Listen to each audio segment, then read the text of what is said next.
جو آدمی اللہ کی بارگاہ میں عزت پا لیتا ہے، اسے کوئی غالب سے غالب بھی ذلیل و رسوا نہیں کر سکتا۔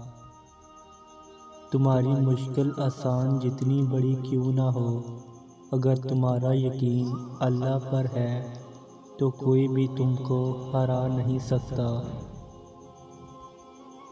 جب اللہ کسی بندے سے دوستی کرنا چاہتا ہے تو اس کی زبان پر اپنا ذکر اور دل پر اپنی فکر کے دروازے کھول دیتا ہے۔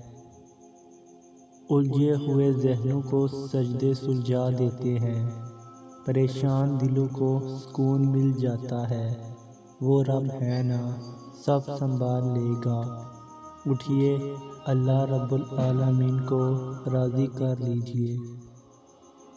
دعا کی سب سے بڑی خوبی یہ ہے کہ جہاں دعا مانگنے والا ہے، وہیں دعا منظور کرنے والا ہے۔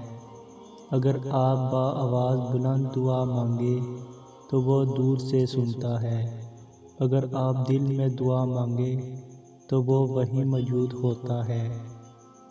دونوں صورتیں یقین کی ہیں، کوئی اللہ پاک کے لیے سب چھوڑ دیتا ہے اور کوئی اللہ پر ہی سب چھوڑ دیتا ہے۔ مجھے اچھا لگتا ہے بہت دیر تک اپنے رب سے باتیں کرنا۔ یا اللہ، مجھے وہ عطا کر دے جس کی میں نے تجھ سے امید لگائی ہے۔ جب درد بڑھنے لگے یا کچھ بھی سمجھ میں نہ آئے تو اپنے رب کی طرف چلے جاؤ، کیونکہ دلوں کا سکون اس کی یاد میں ہے۔ سچی یعنی حقیقت کی باتیں سننے پر ہر شخص قادر نہیں ہے۔ اسی طرح عاشقوں کی کیفیات عام لوگ سمجھنے سے قاصر ہیں۔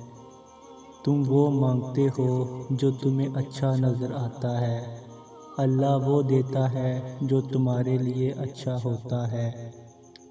دعا کے لیے ہاتھ اٹھتے ہی ایک ہی دعا کا لب پر خود بخود آ جانا قبولیت کی نشانی نہیں تو اور کیا ہے؟